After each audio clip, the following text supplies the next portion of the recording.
Happy anniversary! Happy anniversary! 12 years of 12 days. Happy anniversary, Mama. Chief, God bless you. God bless you. God bless you for me. God bless you for me. God bless you for me.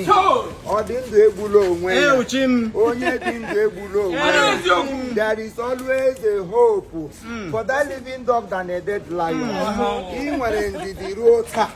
There is nothing you did not see. There is nothing you did not hear. There is nothing you have not even seen. But still yet you say, it is you or never. You deserve everything good. This is just the beginning of your good blessing. This is just the beginning of what God has have in stock for you and I. What they just see is it's just the little, the beginning. Yes, sir. You deserve everything good. Yes, sir. Today I pray that the good Lord will continue to protect you. Amen. He will bless you going out and you're coming in. Amen. Whatsoever you lay your hands upon, you shall prosper. Amen. Our children will prosper. Amen. I will continue to prosper. Amen. I will never stop this journey halfway. Amen. I told me my hand in it. But what we are interested on is in what God have in stock for us. Yes, sir. And He said He will make us greater than all nations. Yes, sir. Today we have come. In fact, many men Amen. Amen. Congratulations to us. You made it happen. If not, who am I? I'm not here. What do I have to offer? If not this God? Onye huru Chineke ya kele ya. Onye huru Jesus kele ya. Kele ya. Onye huru Jesus kele ya.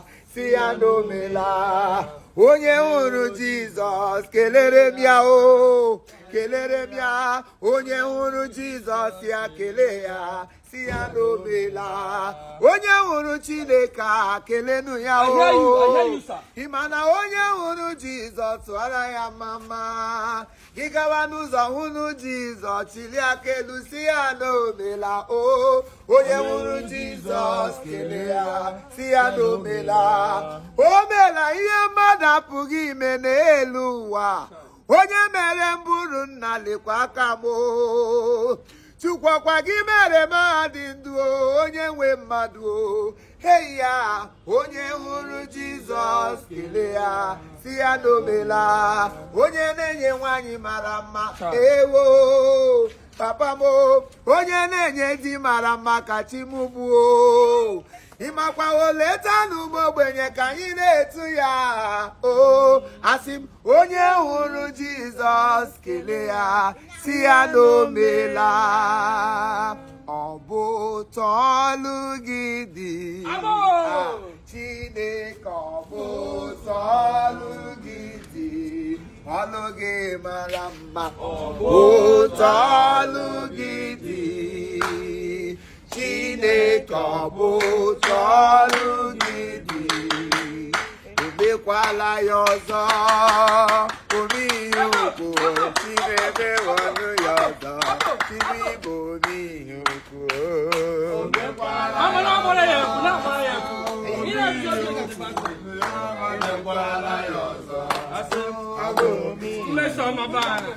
Omekwala ya ọzọ. N'ime ezinụlọ m. Chimemekwala ya ọzọ. Product of 12 years. Omekwala ya ọzọ.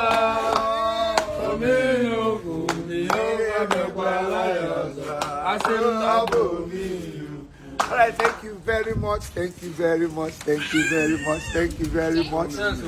I have been thinking, I don't know what to do. This is just a little. Somebody say, is this small money?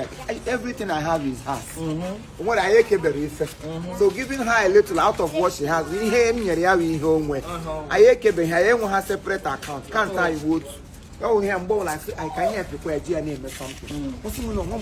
I need money, say please. You know, say I did work somewhere. We need money to do this. Oh yeah, sorry. This one is okay, I'll manage. She keep on saying I'll manage. Even when I'm supposed to give millions, I will just give 1,000.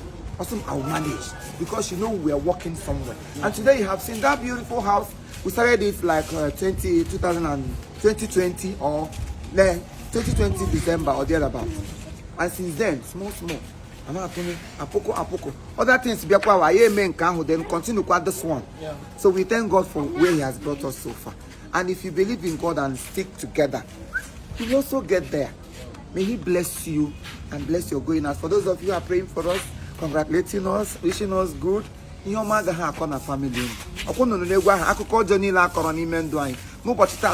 posted that house. Or somebody posted that house. I saw it, I shedded tears upstairs. I said, oh, so this person can really go back and post something good from me. Somebody who pronounced me nothing, who said nothing good. He said nothing, but that something. Oh God. Thank you very much for being there for me from day one. From the day I met you, from the day one I met her, and since then,